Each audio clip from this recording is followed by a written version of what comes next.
Hey everybody, today's episode is brought to you by Dzanc Books, publisher of the story collection A Girl Goes Into the Forest by Peg Alford Purcell.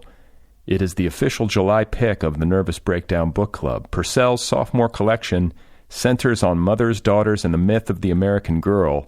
Ramona Otherppl, author of Awayland, calls it, quote, as beautiful and fine as a string of pearls and as complex as a 1,000-piece puzzle. And Kirkus Reviews raves, quote, Purcell is a master of the atmospheric moment. A Girl Goes Into the Forest, the new story collection by Peg Alford Purcell, on sale July 16th from Dzanc Books. You are not alone. You have found other people. You and I have a friend in common. Every stupid thing that a writer could do, I've done. I think it's really beautiful. I just caught my mailman. What a struggle, you know? It was incredible. You know, with your head exploded, seeing what was really there. And now here's your host, Brad Listi. Just one person at just one time. Hello. Hey, how's it going, everybody? I'm Brad Listi. I'm in Los Angeles. This is the Otherppl podcast. It is good to be with you. And I'm excited. I have Steve Almond back on the program for, I believe, the fourth time. He's one of my favorite writers. He's one of my favorite people to talk with. It's an incredible brain that this guy has. And I don't know. It's always just a joy. He has a new book out called William Stoner and the Battle for the Inner Life. It is available from IG Publishing. It is about Stoner, the 1965 novel by American writer John Williams. Perhaps you've heard of it. Perhaps you've read it. It is a cult classic. I think it's like transitioning right now. It's a cult classic that is transitioning to American classic and perhaps even like global literary classic. Full stop. Something I did not know about Stoner is that it has a huge audience in Europe, which Steve goes over in the book. I must also confess that I have not read Stoner, but it's now on my short list of things to do after reading Steve's book, which is, as I said, it's about the novel, the John Williams novel, but it's also about the thematic concerns of the novel and how they relate to our current existence. It's about Steve's life in a deeply personal way. I think this is the most personal Steve Almond book that I've read. This is a book that it exudes intelligence, which is a characteristic of all of Steve's work, humor, but this is also very heartfelt, deeply personal, and it packs a punch in the best way. So I really enjoyed it. I always love talking with Steve, and I'm excited to share our conversation with you. So let's get to it. This is Steve Almond. And his new book, one more time, is called William Stoner and the Battle for the Inner Life. So when I teach, I'm lucky enough to be able to teach Joan Didion, Nora Ephron, and David Foster Wallace, and I teach to this population of journalists, like I write about in the book, who are all far more professionally accomplished as journalists than I am, which is not a high bar, but they're like real badasses in their world. And I get to sort of say to them, well, what about all the stuff, all the memories, all the quotes, all the things you've seen that are in the portal of your past that like don't fit into the narrow margins of your institutional work? What about those experiences? What about how can you recollect them and pluck meaning from that rush of experience? And that's all that those great essayists are doing. And I think the trick is, and I've thought about this for a while, it's like, well, they're just more interested in what they're looking at, whether it's their own experience or some question. Like David Foster Wallace goes to the Maine Lobster Festival and he just becomes preoccupied by a basic moral and ethical question. Is it okay to torture an animal and then eat it for our own gustatory pleasure? And he just becomes more interested in that. Or Nora Ephron is more interested in how gender was defined and how she felt that growing breasts were the only thing that would convincingly make her female in the culture we live in. And that becomes more interesting than anything else that, like in the ego drama of, am I good writer? Am I interesting to the reader? I feel like so much of what I have realized about trying to write is that when I'm engaged, like every bad decision at the keyboard is born of insecurity, and that insecurity takes a very particular form. You get preoccupied with the question of your own worthiness and whether you're interesting, and that distracts your attention from where it's supposed to be, which is the struggle that you're writing about, whether it's in your personal experience or disguised somehow in fiction, and the struggle of your characters. And that leads to every variety of bad decision. But my job is for it to not be a trick. It's just for me genuinely to be more interested in what I'm writing about, in this case, Stoner, and everything that novel kind of opens up in me and around me, than I am interested in, like, am I entertaining the reader? That being said, I do feel like it's interesting that you're 20 pages from the end, and as an experiment in how you read and how deeply you read, and then how you kind of talk about that on the podcast, I kind of want to say, like, read the last 20 pages and then let me know what you think, because as much as I'm trying to think about things and sort of put my mind on the page, the last 20 pages of this book is like the most personal thing I think I've written, because it just goes deeper into my mother's death, my own complicated feelings about death, and about kind of what we're up to on the planet in a way that is certainly has to do with the culture at large, but really has to do with the inner life, with the kind of the little private set of yearnings and fears and desires that we're just carrying around and experiencing all the time, whether we like it or not. Well, and that honors the book that your book is built around or is grappling with. I feel like, that Stoner is a portrait of a man who is confronted with a lot of those same concerns. And it's not necessarily a happy book. And I got to confess, too, I have not read Stoner, but I will. Yeah. I will now. Your book has made the sale, so you should feel good about that. And it's a book that I've known of for a long time. It's on that list of books that I know I should read or something like that. Yeah. And, you just you really bring it to life and make a compelling case for why it's great literature. Yeah, I mean, interestingly, I think you would, just as knowing your sensibility through the podcast and our limited discussions in person, I think you would love it. But it is a tough read, and I'm as interested in what it evokes. And in a way, you have your own version of Stoner. You have your own favorite novel that you return to, or piece of nonfiction, or even essay, or whatever it is, short story that you return to over and over again, and that kind of reveals more and more of your own inner life. Because the great thing about literature and what makes it distinct from every other art form is it's truly a collaboration. And the author sets down, hopefully decides on their words and their sentences and their paragraphs and subplots and characters. And then the reader comes along and serves every other role imaginatively. And the book, good literature, I read Joan Didion's Goodbye to All That every year as a matter of course for teaching my courses, sometimes twice a year. And every single time I read it, there's something new that I realize. And it's not because Joan Didion was sitting there being brilliant and putting in all of those particular little choices consciously. That's not it at all. She just hit that space that you're always going for as a writer, where the decisions are largely driven by the unconscious, and they're brilliant, but they're not brilliant by design. They're just brilliant by her attention being riveted on what she's writing about. Well, and what about, a book like Stoner that has played such a central role in your reading life and in your writing life, and maybe in your life, just writ large? And what about this notion of diminishing returns? Because I have books that I have impacted me greatly, and my relationship to them over the years has changed as I've gotten older, and as I've changed. I go back to the book and it doesn't necessarily resonate. I still have great affection for it, but it doesn't have the power that it once did. And yet it seems like Stoner and maybe Didion and certain other books have managed to have some staying power for you, and have made, like, maybe your relationship to them has changed, but it's no less potent. Is that fair? Yeah, no, absolutely. And that's rare. And it's also sensibility. But I think you're right that there is a certain kind of book. If I went back and reread, I don't know, an early Vonnegut, or maybe a separate piece, or another book, maybe Catcher in the Rye. I don't know if that's fair, but anyway, I know the kind of experience you're talking about, where it was profound to you at 20 or at 15, but at 25 or 30 or 40, you go, oh, okay, I can kind of see that that's writing about a particular time in somebody's life and a particular set of insights that are particular to that province.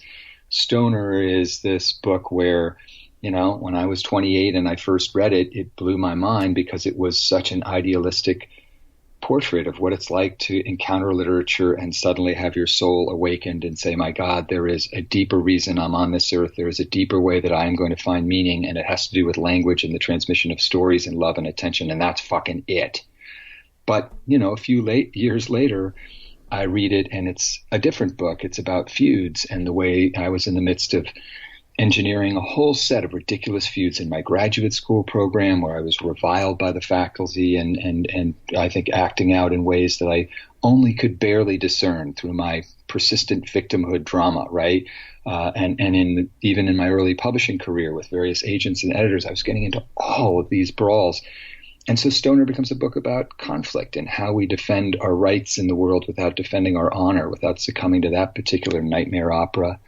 And then it became a book about teaching, as I was running around Boston, as an adjunctive professor of bitterness, sort of trying to figure out, how do I transmit love and attention to my students? How do I get across how exciting this all is and how much it matters, and all that kind of evangelical fervor. And usually fail and wind up doing a pretty terrible job at that, but just still keep believing in it, because that's the thing that redeems Stoner. His marriage goes to hell. His academic career goes nowhere. I believe he was a negligent and destructive father through his absence, but he has that teaching pursuit that is the meaning that he's really the mission that he has, the calling that kind of redeems him, gives his life meaning and value.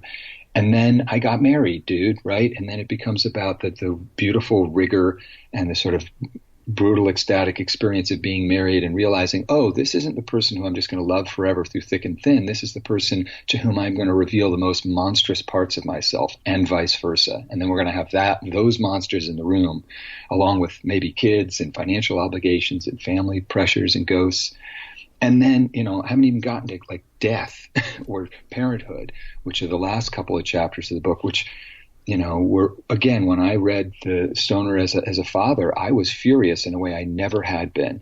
And then when I read Stoner having my mom die and having have her die in a way that was very painful, in which she didn't esteem her life and give herself the love and mercy that she deserved, that she'd earned, reading Stoner was a brutal experience all over again. It was a very different book. So I feel like it's rare that you find a piece of literature of any sort where this isn't just the story of Stoner's life. This is actually the story of my life. But great novels and great pieces of writing have that power. That's just what Nabokov means. There's no reading, there's just rereading. Like, it is particular to literary, and I'm sure the same thing is true of a wonderful movie or of a painting.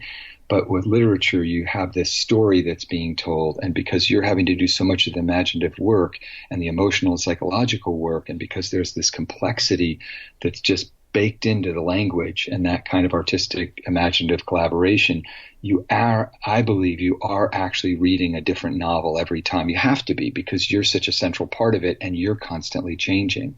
Well, but the fact that this book can sustain repeat reads over a lifetime and continue to deliver new insights, just like you were talking about with Didion, that I think is a testament to really deeply well-realized art, because I don't think most books can do that. No, probably not. But I guess I would just want to say, sensibility-wise, that's kind of up to, I resonated with Stoner immediately for one reason, and then when I kept going back to it, but I think that's what impels us. Like, my wife reads, Little Women, and read it every year for a number of years and has reread it several times over the course of our marriage. And for her, that's the book. That's the book that got into the groundwater early, but happened to also be a work of sufficient depth that it's no longer just, as it was when she was 15, a book about the wish fantasy of living in a household that's run by a wise, compassionate matriarch who takes care of all the girls, and it's really a matriarchal world. That was the wish fantasy she had as a young woman growing up in a family that was totally patriarchal, with a very troubled and I think damaged and damaging, mom. That was the fantasy she had. But now, reading it at 40, she is reading it as a book about how hard women have to work to lead the kind of life they want to in a world that is depriving them of the opportunity to be. Jo March wants more than anything to be a writer, to be financially independent. Well, that's the story that resonates with Erin these days. And it's not that other book went away. It's just another one took over. And, maybe listeners would benefit from learning a little bit about the history, like the publication history of the book Stoner, because that's always, especially for people who are writerly, it's a very heartening story. The people who might be laboring in obscurity or toiling on the mid-list or who are unpublished. Why don't you talk a little bit about the path that this book has taken to where it is now?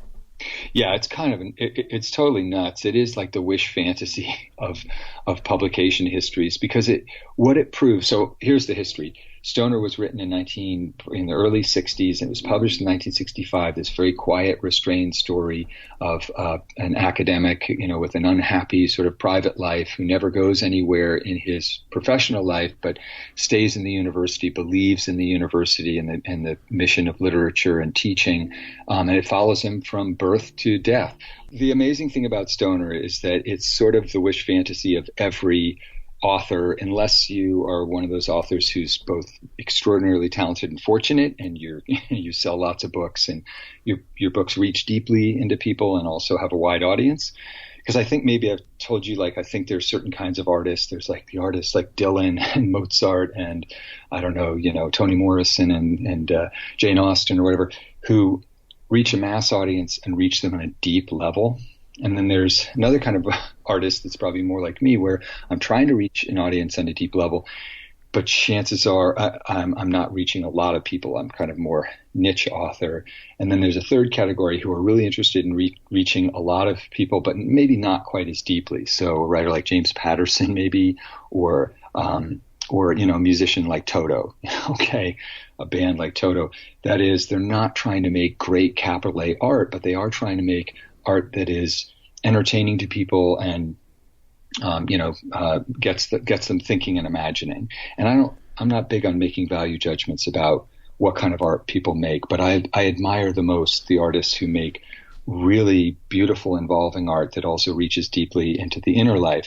Stoner is certainly in that category of trying to do that, but it was published in 1965. And it's this very restrained story of a quiet academic and his, sort of inner life and his struggle, a farm kid who finds the university and then finds a lot of trouble as well. And it was not at all in sync with where American literature was at. Saul Bellow was writing this kind of pyrotechnic, virtuosic, culturally expansive sort of stuff. James Baldwin, Go Tell It on the Mountain, is writing about the nascent civil rights movement that's going on in the United States and stuff that's really resonant in that moment, mid-60s. So Stoner disappears almost without a trace, sells a couple thousand copies, goes out of print.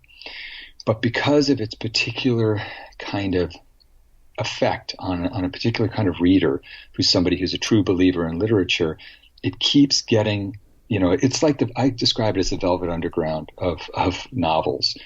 It didn't have a lot of fans, but all of the fans who loved the book were either writers or critics or professors. So they kept spreading the word about it.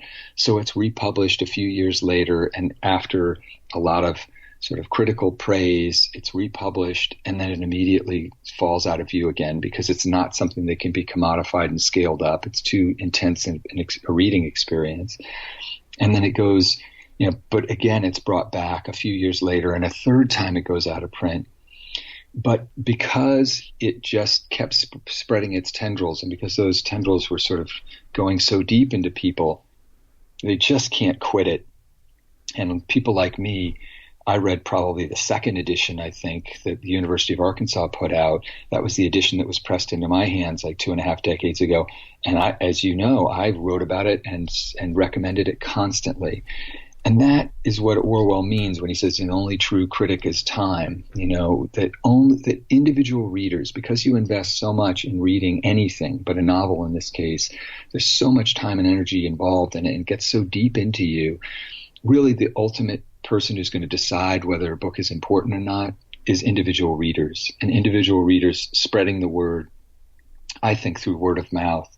Good reviews and having something be a book that's really hot and people are buying it because they hear about it from 2 or 3 different places, that's great. And that can lead to the sort of popularization of books that end up being really important and enduring pieces of literature. But the central thing that has to happen, I believe, is that it has to get deep into people's systems, and they have to be so affected by it that they hawk people a Chinik, they nudge people to read it. And that's what I think happened with Stoner, and particularly with writers and critics who found it and said, oh my God, this is a fellow traveler in the great crusade of literature. And so finally the New York Review of Books found it in 2006, I think, put out the 4th and final edition that's still in print. And it also lit fire in Europe and became a bestseller in about 6 different European countries, which is weird if you think about it, because it is not the quintessentially big, loud, dramatic American novel. It is a very quiet, almost not un-American, but it's not what people think of when they think of American culture, which is all about performance and personality. So one of the curiosities is like how Stoner became such a bestseller in Europe, and I don't know the exact reason, but I think it has something to do with the fact that it speaks to an idealized version of a very different kind of American personality, one that really predominated maybe last century or the century before that, where there was a feeling that it was a kind of culture of character, that somebody's equity as a person, their meaning and their worth didn't reside in their performance of their personalities, their social media feed, their accomplishments, their kind of marketing campaign. It resided in this small private interactions with people who they were very close to. That's what mattered, was your character. And I think Stoner is that kind of book that is saying, in the end, what matters is the extent to which you're paying attention in small private moments, not the extent to which you can get people to pay attention to your show. Well, I didn't know the publication success that the book had had in Europe, and I've thought about this in the context of other novels or works of literature that wind up resonating with foreign audiences, and it's almost always surprising, especially for literary work. I can see how popular fiction, especially that which has been translated into film that, goes around the globe and does big box office, could be something that people in foreign countries would want to snatch up. But for a work like this, which is kind of quiet and unassuming in so many ways, it's sort of astonishing that over 1 million people in Europe have bought this book. And one of the things that occurred to me when I was reading that section of your book is the fact that it presents an America and maybe a vision of the American dream that is at odds with the popular conception. And I think that foreign readers and European readers, perhaps most especially, love that or tend to like that, because there's this American exceptionalism that we like to trumpet about, and there's just this popular notion of the American dream, and there's this huge narrative about this place maybe having an air of superiority about it. And this kind of book sort of tears the mask off or lifts the veil. I think it calls bullshit on it, honestly. I mean, the message of Stoner, and the reason I think it is a revolutionary book, is it's actually anti-American. If you take the American ideal to be, hey, get famous, be a captain of industry, screw lots of people, or at least screw them over, grab power and fame and glory, be lawless and lust-driven, and that version of the American dream, which is really about a kind of ruthless capitalist theocracy that's trying to turn people into competitors. Stoner's a loser. Stoner is somebody by external measures who loses at everything. He loses in love. He loses professionally. He loses the loyalty of his family and feels that he betrays them. And he's born into poverty and does not somehow find security and greater joy. He actually relives the unhappiness of the childhood that he feels he abandoned and betrayed, right? It's a social novel in that sense. It says, no, the circumstances you're born into and the class you're born into, you never escape. This isn't like Dickens that says, boy, Pip can overcome if he has enough pluck, or David Copperfield or Oliver Twist. This says, no, actually, if you try to leave the subsistence farm, this agricultural servitude you were born into, if you leave that behind, you're going to feel guilty about that betrayal for the rest of your life, and you're going to engineer circumstances that wind up punishing you for that guilt. God bless a goddamn novel that makes clear how much people are loyal to the sorrow of their childhood, how much they don't seek happiness or contentment. They seek to feel alive in the ways that are most familiar to them. And that's a deep message. It's universal. And I think people in Europe probably are sitting there saying, my God, this is a kind of American that I've never experienced, and a kind of American art that I've never experienced. It's the opposite of this garish spectacle, of this fame-seeking, fame-whoring, bigger, faster, louder culture that's being crammed down our throats, right, by the giant export factory that is American pop culture. And so I think that's happening. I think in a way, I don't know, I'm speculating, but I think there's something about the way in which Stoner's actually kind of like a medieval monk. That's the life that he chooses very consciously. And that is a tradition that I think is alive in Europe and European letters, of the person like an anchorite or something who chooses to go into isolation and lead this life of incredibly devout devotion and a great deal of suffering, but also a great deal of kind of spiritual. He's spiritually very awake. He bears witness to the most painful moments in his life. And that's something I think that all of that clamor of American culture is intended to try to distract us from. I think that's actually the whole game of capitalism, is to keep us on this habit trail, this endless treadmill of anxieties and worries and doubts that make us obedient consumers. If we just can find the right product or the right garish spectacle, we'll be distracted from our sense of doubt and shame and inhibition and all of that longing. And I feel like if people are this is what I mean about the battle for the inner life. I chose that title and I fought very hard for it because I do feel like the inner life as a whole in the United States is under siege. Corporate forces are trying to get rid of any hauntings of the inner life, because if we start to plug into the fact that our happiness and our contentment and our sense of meaning in life resides in paying attention to our inner life and the people around us, then we're lousy consumers. We no longer believe that the right perfume or beer or brand of tennis shoe is going to bring us spiritual salve. We just call bullshit on the whole thing, and then capitalism's screwed, because that's all that it's built on, is trying to get us to buy stuff to feel better about the shame that the people who make the stuff are trying to inflict on us constantly.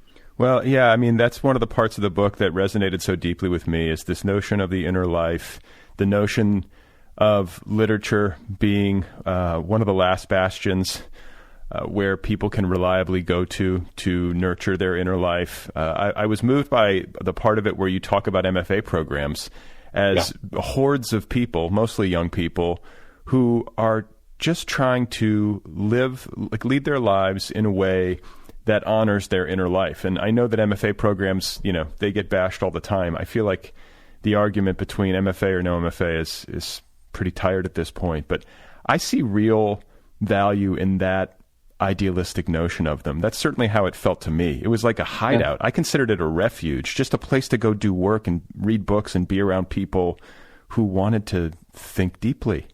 Yeah.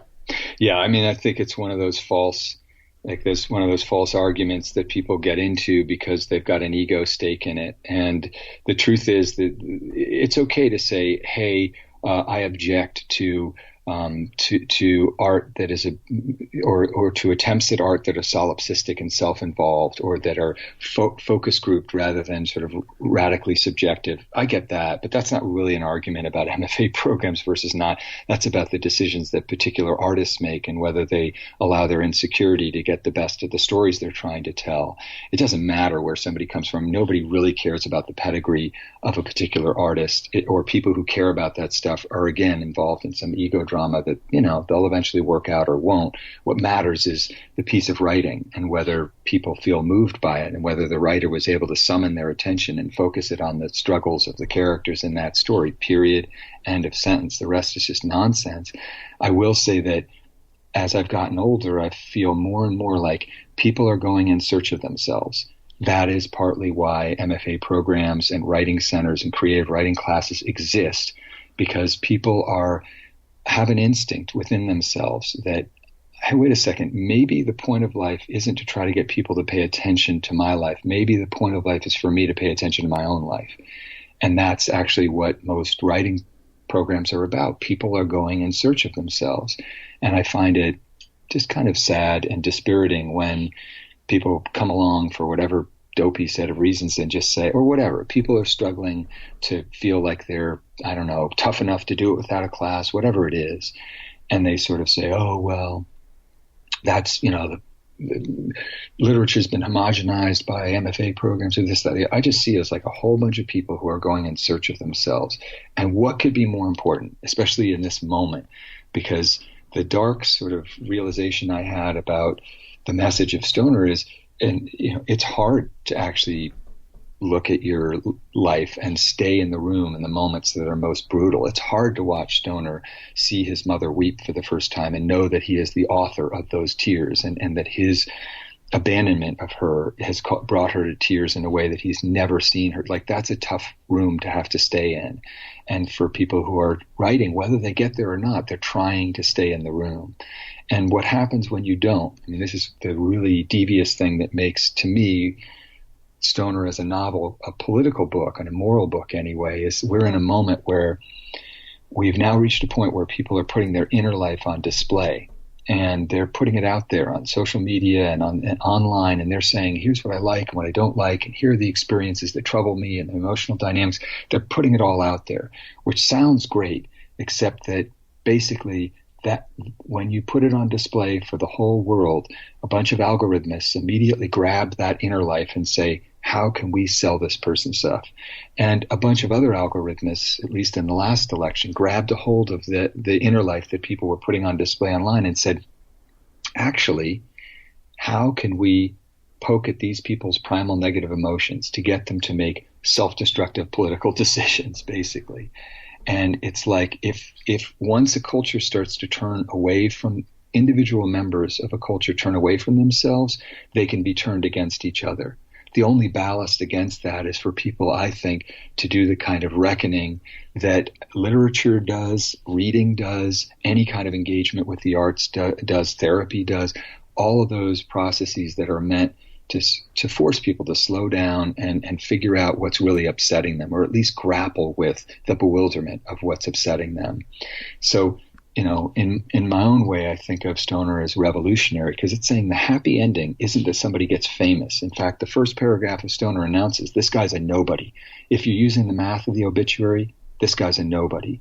But the reason that it has kind of, to me, one of the most unexpected and beautiful happy endings in all of literature is because he sees that voice that judges him externally and ultimately sloughs it off and says, you know what? He was thinking about failure as if it mattered at the end of the book. I think it's one of the most hopeful sentences in the English language, as if it mattered.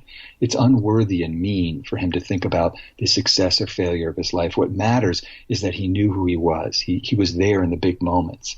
And that's what makes him able to face death, I think, bravely and at peace with himself. And how many of us can say that, Brad? I mean, I think about that all the time. Like, when I get there, will I be able to say that? Will I be able to forgive myself whatever I didn't achieve and say I tried to lead a life of deep meaning? I tried to connect. I tried to love as hard as I could in the brief span I had on earth. I know that sounds kind of big and lofty, but that's kind of what we're up to. That's what your podcast is up to. It's not just that you read, it's that you want to have these conversations with people that reach deep into the inner life. And, it's not that nobody's doing that. It's that it's way at the edge of the culture. Well, the word that you said a bit earlier that sticks with me and that was evoked by your book and by the section of the book that deals with Stoner and the inner life and MFA programs and the cultural and political moment that we're in right now is reckoning.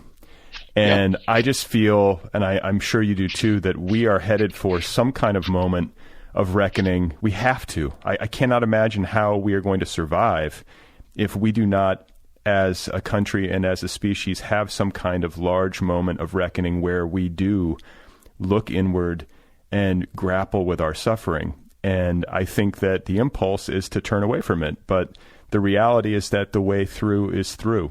And right. I don't know what that's going to look like, or if it's going to happen, or how it's going to happen. But something has to give. Like, do you agree? Yeah. Of course, and I think that reckoning is happening. I mean, I think there's a price that is being exacted on us, knowing that the sort of regime that we have somehow consented, all of us are complicit in creating it, is, ripping families apart, families who are most in need of mercy and basic Christian love, right? We are ripping them apart. Those people are suffering before our eyes in ways that are unimaginable to Americans, because we live cosseted in this ridiculous, absurd, and ultimately lucky little pocket of privilege. That reckoning is happening all across the globe with mass migration that is born of the change in our climate that we know scientifically we are responsible for, and that is going to accelerate and get worse and worse. I don't want to, I don't need to trace out this sort of the apocalyptic future, but we know that there's a reckoning. There's a reckoning for women who want control of their own bodies and their own decisions, right? And that reckoning, there was a price to be paid when, our political leadership went outside of accepted norms and rules and morality to try to essentially sort of cheat their way into getting a judiciary that would continue to put under serious threat women's ability to control their bodies. And we shouldn't be shocked that that's now happening. We're all complicit in it. And for me, there's sort of two questions. One is that big macro question of like, we're going to pay for this, right? Like Joan Didion says in Goodbye to All That, it was an era where I thought nothing mattered, nothing counted. Every bad decision would be, I would never have to reckon with. And then that essay is very much about that word. It's about reckoning and realizing, you pay for all of it in the end. And I think there's that macro question of our monstrous negligence, our completely unchristian, almost inquisitorial arrogance, and worshiping of cruelty and deceit and the most fraudulent kind of power, which is wounded, masculine, aggressive power that's essentially abusive in its execution and its conception. And I believe we're going to pay for all of these terrible decisions in the short term and the long term, and our children and our children's children. But there's also the short term version of that, which is everybody who's a citizen of good faith has to recognize, even if it's just emotional and it's not circumstantial yet, we have got to wake up and start to recognize that the capitalist theocracy is going to lead us off the edge of a cliff, and it is actually marching us toward that cliff. And, we have got to sort of stop. And I think for me, Stoner is a sort of book that keeps echoing louder, because it is saying, hold on, you're at a fundamental category error here. You have to stop you have to convince yourself that the story, people must pay attention to my life. I need literature. I need to be a writer so that I will be known by the world, is utterly wrong. It's 100%, 180 degrees off. You read and you write to know yourself, not to be known by the world. And if, as a byproduct of that, people are interested and you connect with readers, well, then great and wonderful. But great and wonderful for your ego, not for your soul. And that's kind of, in a way, I guess, the message I was trying to deliver myself, because you and I know, because we've talked enough, that I fundamentally see myself in many ways as having failed in many of the ambitions that I have. And even though I continue to write little books and I'm really happy that they move out into the world, in other ways I feel I failed.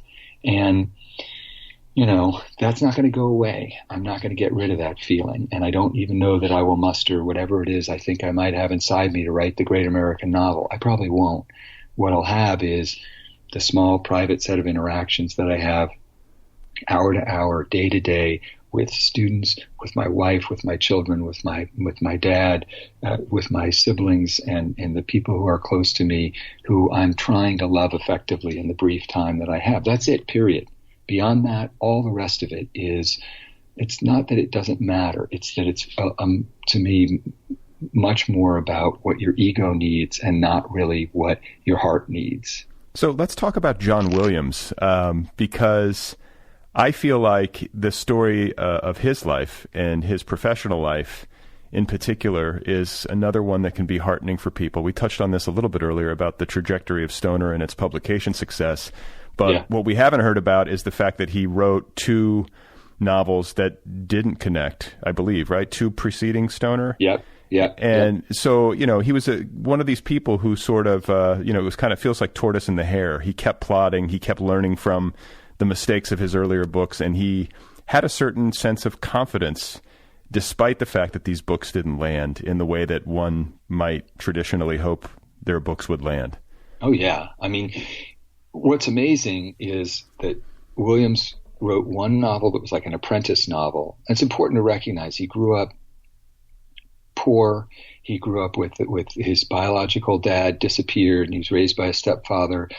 He lived for a time on a farm with family, so he understood, and I think, in a sense, in Stoner, created a version of himself, a kind of perfect martyr version of himself, as I look at it, sort of an idealized version of who he was, not who he really was, which is maybe what we're all up to all the time. We're kind of editing ourselves into eloquence and nobility when the real version of us, my kids say this all the time, it's like, well, what if, I was talking with them just a few minutes ago before I hopped on the phone with you, and I was saying, somehow my writing came up, or it wasn't even that. It was maybe my teaching or something.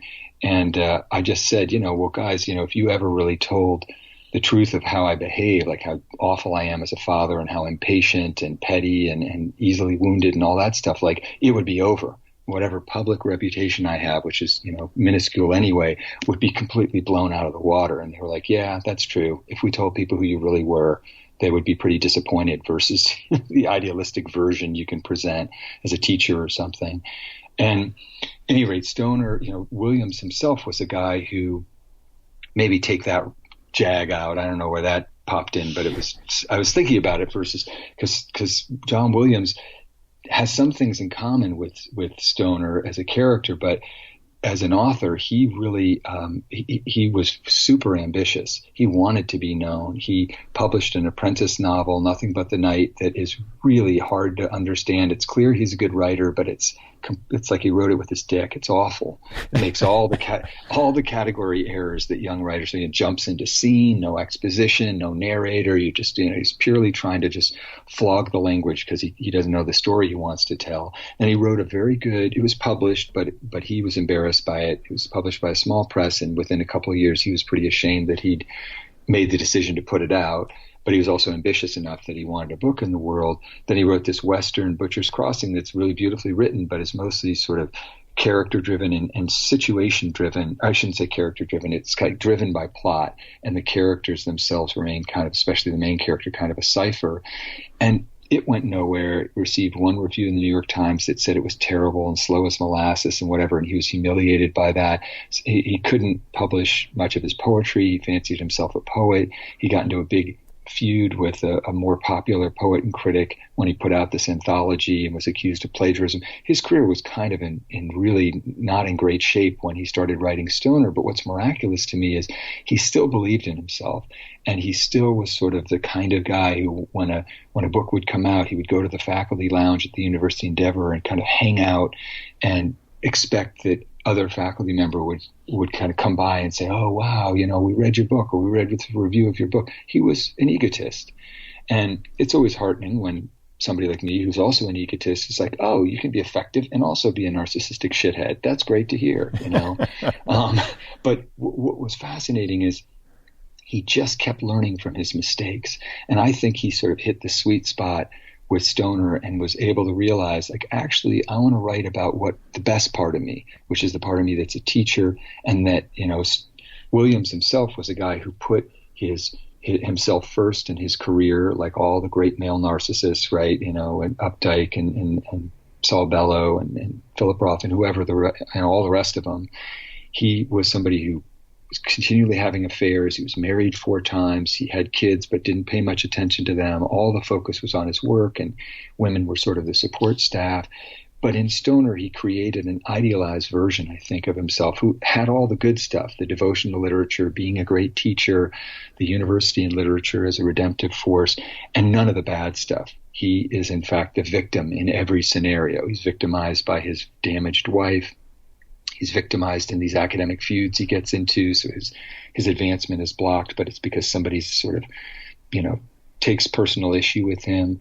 And in every moment, he remains incredibly stoic and forbearing. He isn't a head case. He isn't an egotist. He's just the opposite of that.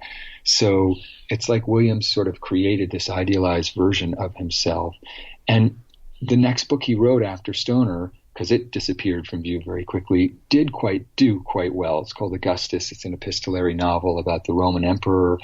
And it did well. It won half of the National Book Award, along with John Barth, who won the other half for a more experimental piece of work. And so, he was a writer of some regard, and he certainly made a living at it. He was well regarded, but not a big deal writer. And it's sort of like, well, kind of who cares? Again, in your lifetime, if you're thinking about how is my work going to be seen in the next 10 weeks, or even 10 months, and maybe even 10 years, you're kind of keeping score using the wrong math. It's more like, how much of what's inside of myself did I get onto the page, whether it's through fictional characters, creations, or my own story, or some kind of reportage, or some combination of all of them. That's what matters. And I think with Stoner, he got the most of himself, the most insight, the most beauty with language, the most narrative skill. And the way the book is narrated is astonishing, and it's kind of like a remarkably effective, not rebuke, but example of what a strong, powerful narrator should do in a piece of storytelling. Flies in the face of every show don't tell dogma that is crammed down our throats as creative writing teachers and students. So I think he kind of hit the spot. And maybe it's important that he wasn't successful, if you know what I mean. Maybe it's important that he had to believe in the work, even though his agent was saying, gee, nobody's going to be interested in this. And she was right, by the way. Nobody was. It went out of print. But he stuck to his guns. He said, actually, you'll see that if you look underneath this quote-unquote unrelieved style of narration, that's the agent used that phrase, you'll see that I'm actually trying to do something that's quite revolutionary. And goddamn if he wasn't. Part of the reason we're still talking about this book is because it has, to my mind, the most audacious opening in practically all of literature. This guy was a nobody and stopped paying attention to external crap. What matters is his inner life. And then I'm going to take you to every single moment where his inner life is in upheaval. And I'm going to stay in the room when he's overrun by feeling. I'm not going to let him or the reader get away. And that is kind of revolutionary. I've never seen another book that does that so purely, from childhood to death. Well, it's funny because we've now talked for this podcast, I believe, 4 times. And I was thinking about you when I was getting ready for the interview. And we talked for Against Football, and then we talked for Bad Stories. Mm-hmm. And now we're talking for this book about Stoner. And to me, they feel very connected. It feels like some larger project that you're working on.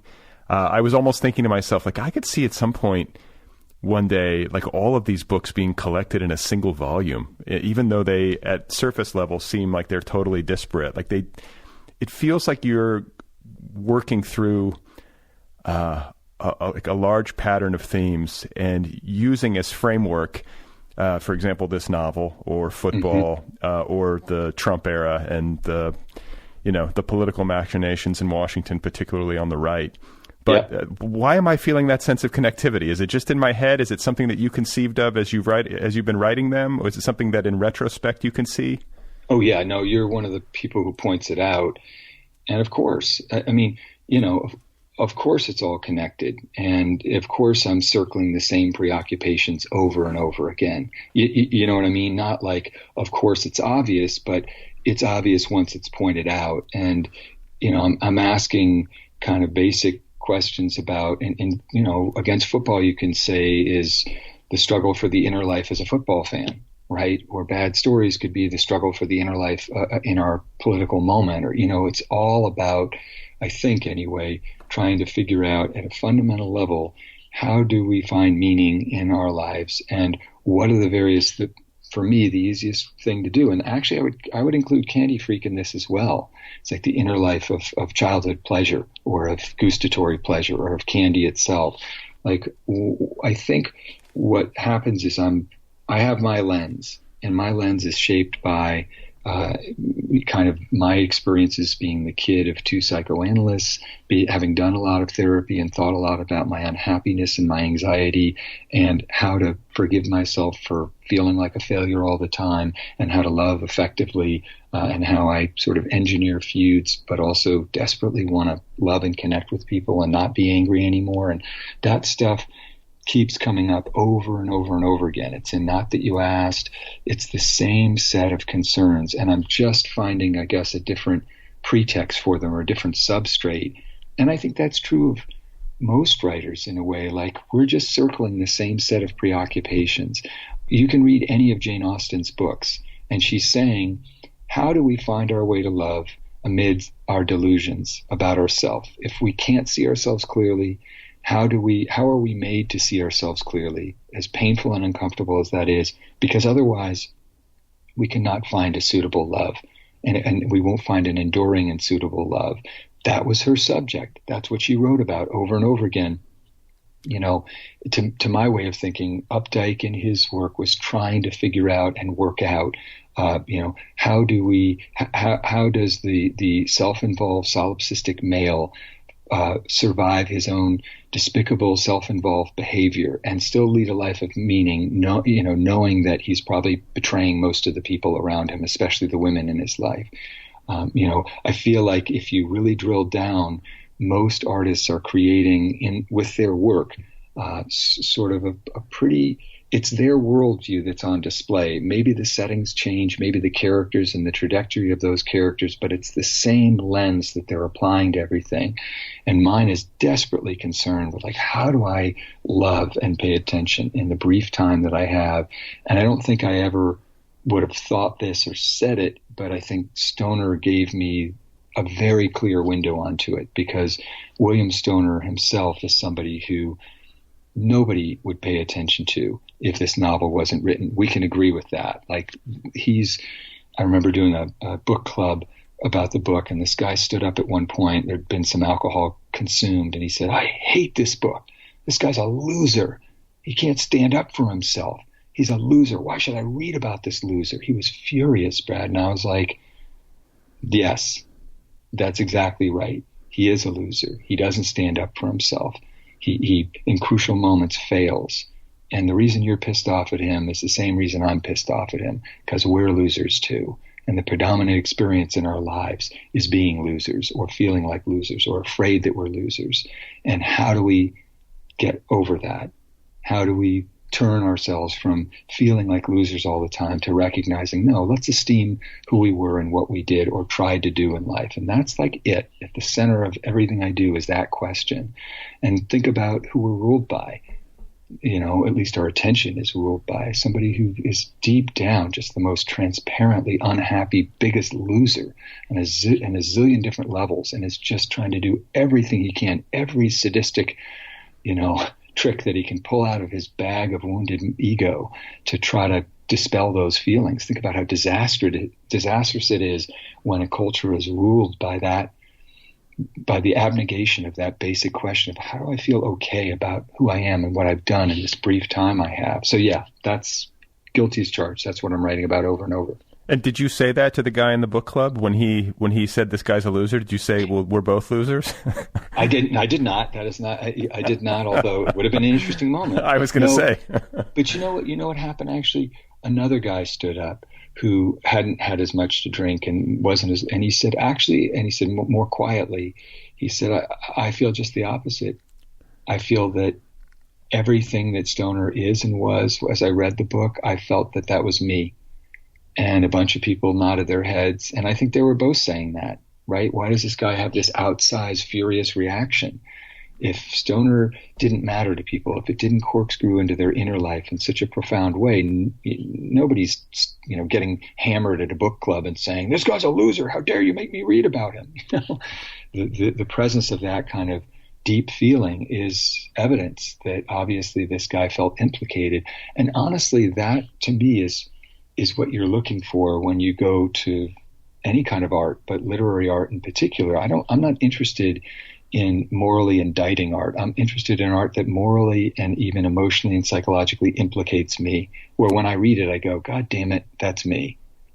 Right. And I feel like with this book, having read you over the years, this feels like the most explicitly personal thing that I've read from you. There's a lot of really bracing honesty in it, and it also feels concerned with mortality. And I know this because I know the story of Stoner, and I know that you lost your mother, and I feel like an asshole now for not reading those last 20 pages. I tried, I was racing before the interview, but are those two things connected? Like, it seems to me like they might be, like it, or maybe the three things: the interest in writing about Stoner, the interest in writing personally, because the book often turns to relationships in your life, feuds you've had, your marriage. Right. You go right into these things with great clarity and like a bracing honesty. And I'm just wondering, how those things might be related and how it affected the writing. Yeah, I think I had to work my way up to. There's so much for me to write about in the book. We didn't even covered like the fact that it's this powerful anti-war book. The fact that it's about kind of our secret masochism. There's all these different chapters that allowed me to explore different elements of the book, and then also kind of how they reflected and played out in my life. But certainly I had to work my way up to the last couple of chapters. And I thought of you actually, Brad, in writing about parenting and that chapter, Lessons in Helplessness, because that's very much like we're just terribly vulnerable to our children and want so desperately for them to be happy and to have happy, meaningful lives. When we want to be able to provide them that, and we know ultimately that we can't. We can only do so much. And even the desperation to keep them happy is probably going to make them unhappy, if you see what I mean. We can't be perfect because the world isn't perfect. So I certainly had to work my way up to writing about that stuff. And then the death of my mom, towards whom I felt a deep love, but also an incredible amount of guilt that plays out in a lot of my fiction and nonfiction. That was something I feel that I had to work my way up to being able to write about. And so, I have my wife, Erin, who's also, is a novelist. I have her read everything, and I, kind of gave her the book, and she was basically like, again, I was doing okay until the very last couple of chapters, because she lived through my mother's death and felt a great admiration for my mom. Really, just loved my mom so deeply. And so she also was like, geez, I've written a lot about the sexual idiocy of my 20s, or my, public morality, or, kind of the punchline part of my life. I don't have a problem dealing with that, writing about my rivalry with siblings and sibling-like figures. There's lots of stuff that I will get into that's more personal than lots of authors will. But kind of the deepest experiences with my kids and with my mom, and especially around her death, that's not a place that I had gone before, not because I hadn't thought to. It's just I had to work my way up to it. And I do feel like I didn't consciously make that decision. I just knew that every time I read Stoner, the last time it was clearly about death, and it was about my mom, and that line about he was thinking about failure as if it mattered. Like, that's the line that I wanted my mom to be able to deliver to herself. I wanted to give her Stoner's death, and I knew I couldn't. And it was horrible to see such a brilliant, brave, accomplished woman just return to the doubt and anxiety that I had seen her live out in her life, and that I knew that I was in some ways complicit in, and that I couldn't save her from. I knew that was going to have to get written about, but I also knew that I had to kind of work my way up to it. And the same thing is true of thinking about how frightening and upsetting it is just to witness your children, and how much you can't quite save them or protect them. That's just beyond, you can't do it. I knew it was going to take me a little while before I could write about that, but I also knew, because I got so angry at Stoner the second to last time I read it, when I realized how negligent he'd been toward his daughter, and how he missed the blessed opportunity to be present, even if he didn't convince his wife to allow him to be more involved in the raising of their daughter. Even if he failed, he had an obligation to try. Like, our job is not to succeed as parents. It's to show up and to try, period. And he doesn't, I feel. And so if you see what I mean, it took me a while to write about that stuff, because it is not just it's more private or personal, it's also harder to do it in a way that feels appropriate. And that if you're going to write about that stuff, I feel like you have an obligation to get as much meaning out of it as you can, so that it's not just solipsistic. It's not just wah wah. I had a parent who died. There's people who I've gotten lucky on a zillion different levels, and I'm very careful about sort of saying, well, I do want to write about some of my personal experience, but I want to confuse it with the kind of trauma that people are living with, like day to day, moment to moment. I just want to get at the part of my experience that maybe other parents or other children who face the death of their parents have gone through as well. This kind of wrenching cycle of learning certain things that you knew all along but wished not to know. Well, and what about, you said earlier that you had some guilt around your mom, and I know that you kind of spoke to a guilt of not being able to give her the moment of epiphany that Stoner had towards the end of his life, or the death that he experienced. But is there something else that you're referring to? And I say this having not gotten to that section of the book. Yeah, I mean, I think you'll see that, like, my mom, like a lot of women in the world, was the chief recipient of sort of masculine bullying and the chief healer of masculine doubt. I think that's every woman's experience, or at least it certainly was powerfully the experience of my mom, or most women. And I think that I and my brothers and my dad treated her terribly. And I think we were in pain, and so we passed that off to her. And I think she was a very loving person, but also absorbed some of that punishment and cruelty, and didn't stand up for herself in various ways that she should have, or that I wish that she had. I shouldn't say she should have. I wished that she had. But on the other hand, I feel we were the ones who were taking advantage of that in the way that men, just as a function of patriarchal culture, do.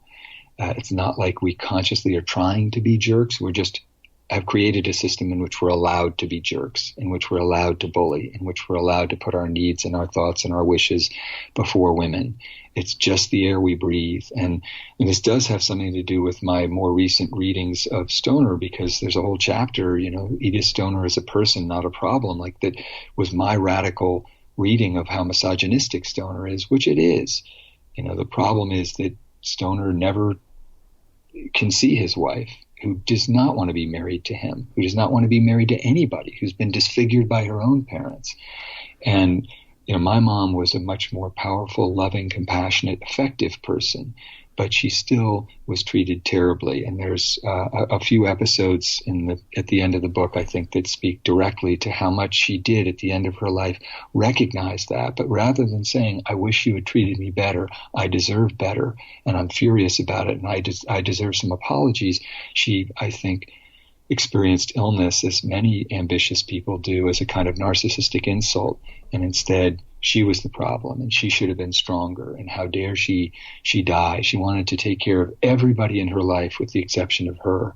And, that is the way that played out. And, in this book and in my short stories, especially God Bless America, is filled with stories about moms of kind of basically jerk sons and husbands, and all of the suffering that women absorb silently and persistently. I didn't realize that.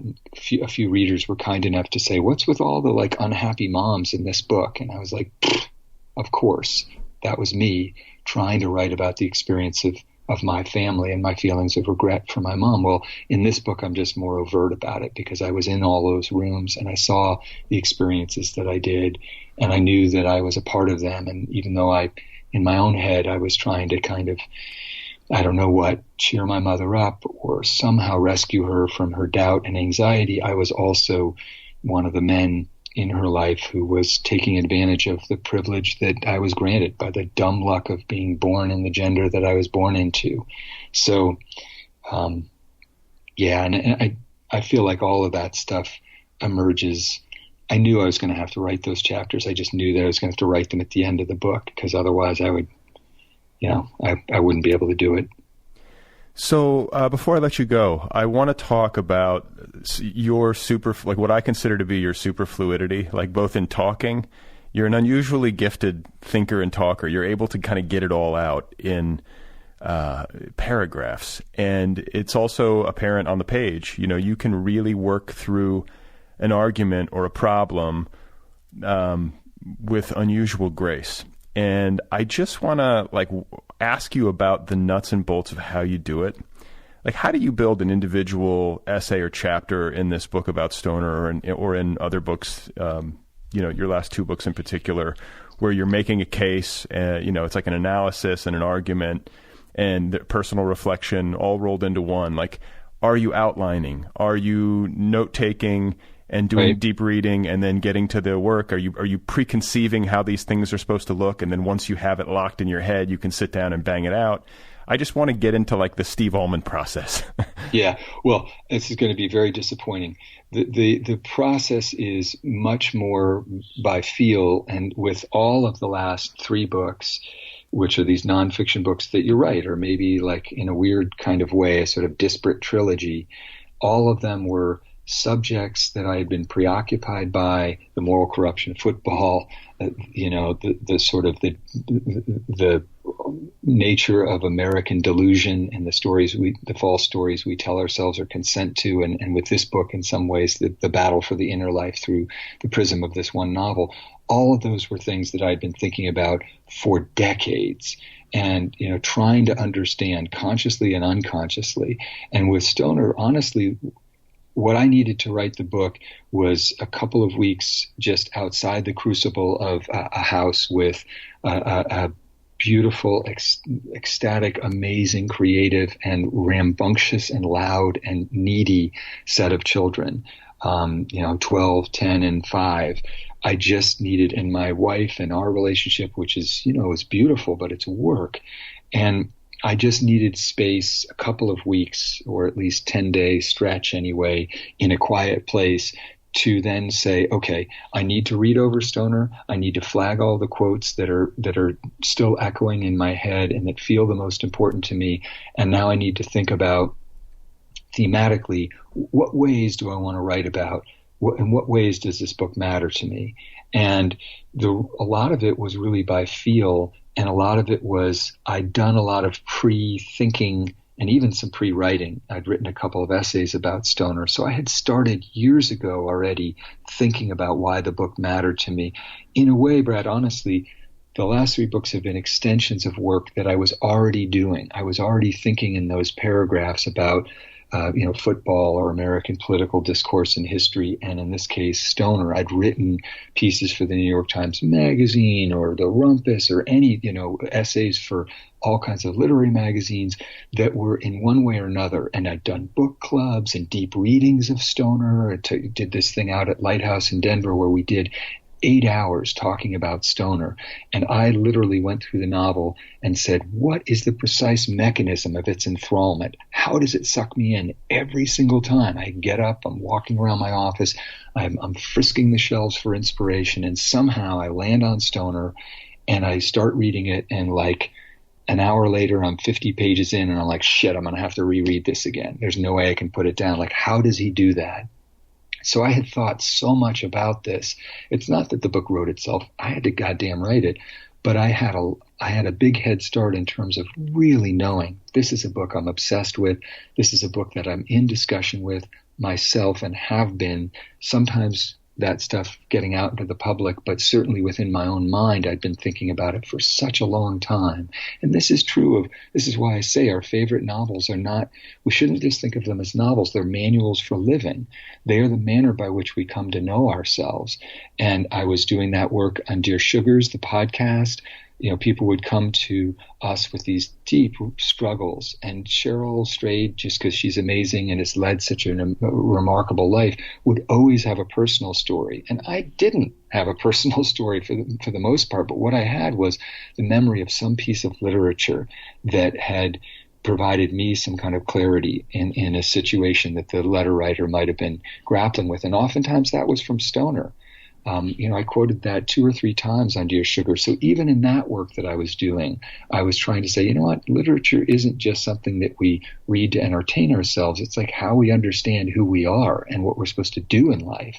And so I had a big head start, and it was pretty, I definitely did a close reading of it. I marked it up. I wrote out all the quotes that seemed resonant to me, and they began to kind of organize themselves. Yep, there's an anti-war section. Yep, this is a novel about class. Yep, the marriage, this says something profound about marriage and how we oftentimes kind of head into it a bit like zombies. We have to be sort of blind to how profound the promise is that we're making to somebody. And yes, this is also about misogyny and patriarchal culture. If I'm going to write about the marriage as something that's a rigor for Stoner, I should also recognize that he's blind in the same ways that I've been blind. And every time it was quite obvious to me. Yep, this, and I also need to write about this. Yeah, and I have to write about this.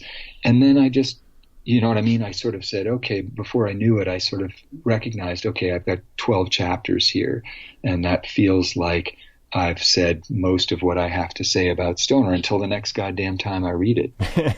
Well, but I mean, that's got to be a good feeling. I feel like when you start to have a sense of framework, like you know that you have like a map, at that point, it's gotta be exciting. And I think there are 3 things that come to mind in hearing you talk about the process, especially with these last few books. And one of them is just the doing the work part, that there's no shortcuts, doing the reading, doing the teaching, doing the talking, being in conversation internally with these books or themes or entities that preoccupy you.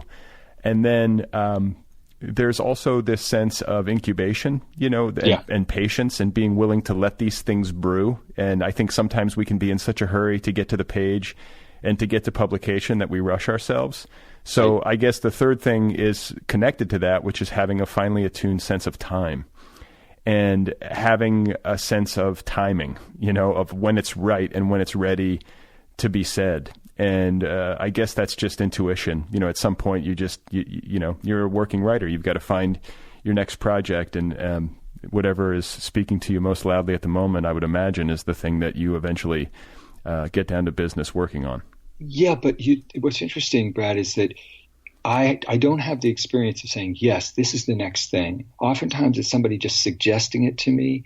And in a weird way, even though that seems quote unquote random, or it seems like somebody else is in control of it, I think probably I'm the kind of writer who works better getting an assignment, if you know what I mean, or giving myself an assignment that feels like kind of a casual knockoff book.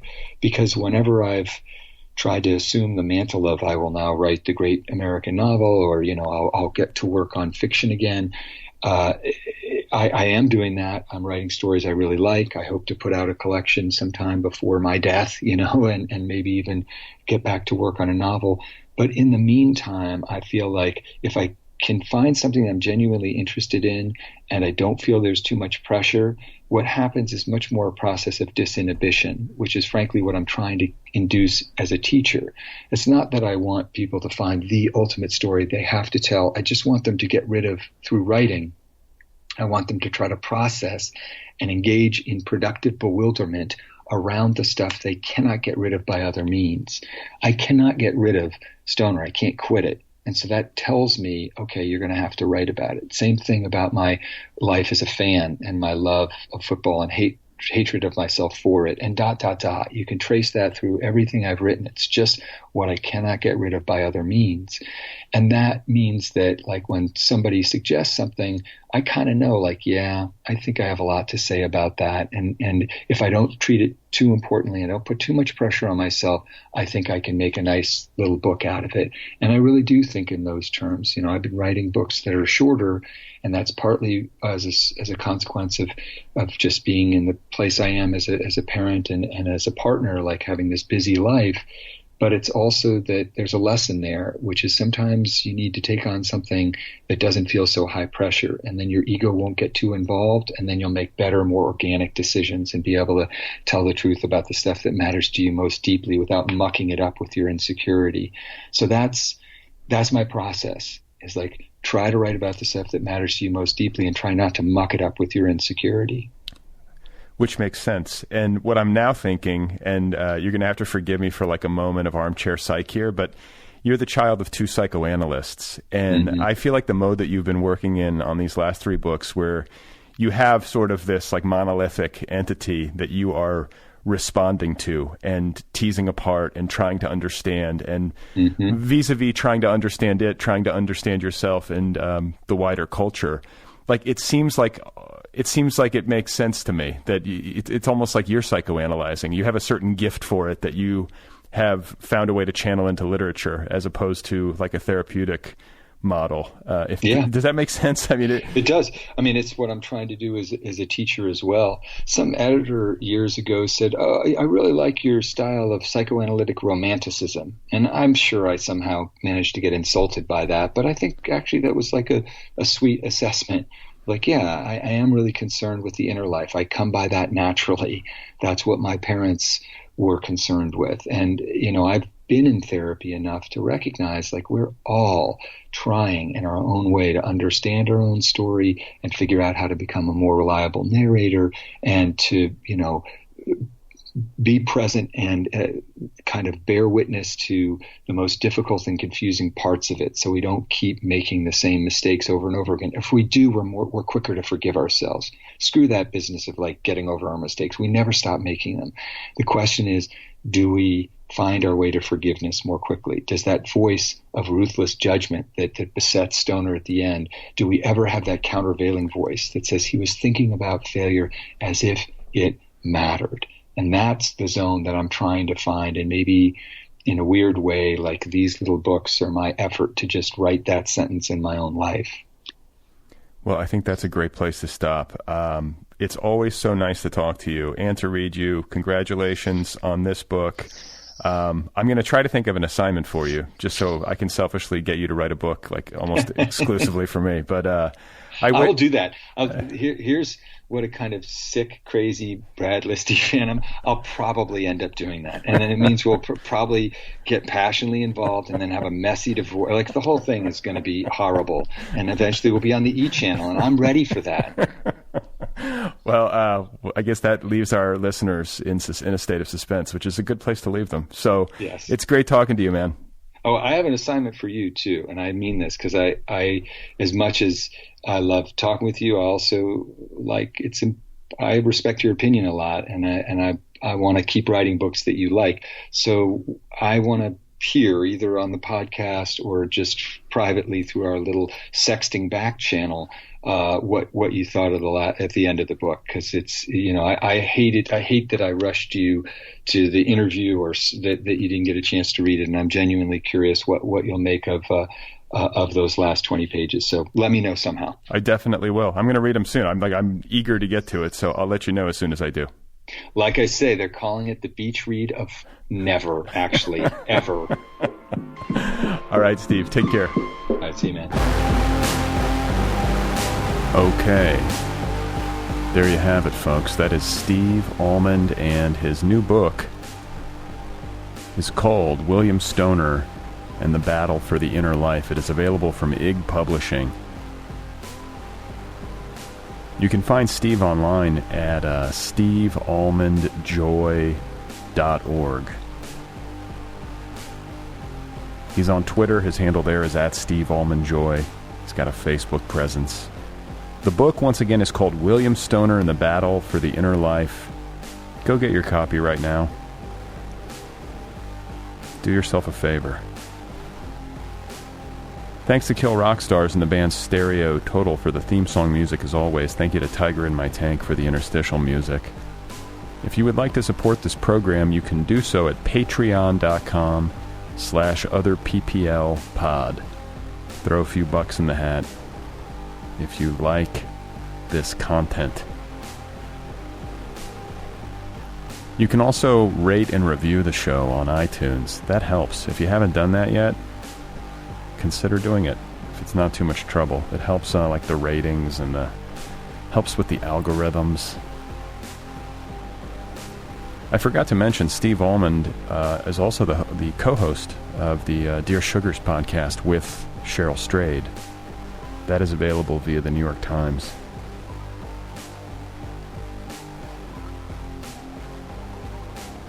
If you would like to write to me, if you have thoughts about the show, or if you just want to tell me a story, the email address is letters@otherppl.com. This program has its own official app, the Other People with Brad Listi app. It's free. It's free. Go get it wherever you get your apps. It's a quality app.